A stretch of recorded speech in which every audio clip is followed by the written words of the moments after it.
Ngayong araw nga pala ay nagkayayaan pumunta ng ilog. Ako nga pala ay napasabit laang din sa mga marites na are. Ang mga kasama nga pala namin ay mga kananay lang din sa school ng aking anak. Mga kamaritisan laang din ng aking asawa. Kaya ako ay napasabit laang din syempre ako ang driver.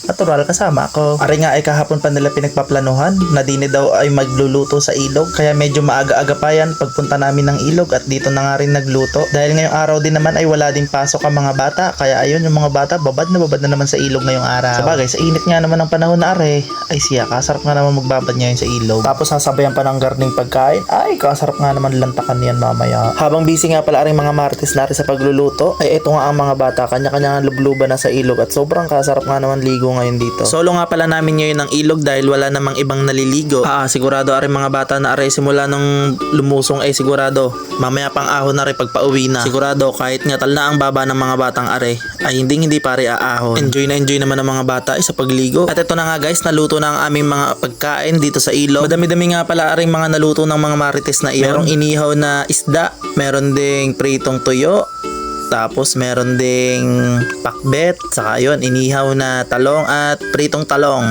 At dadako na nga pala tayo din sa pinaka-exciting part ng pagpunta dito sa ilog, ang pagkain. Mapapasarap yata ang aking kain ngayon at kasasarap ng ulam Guys, ngayon guys, kain tayo guys.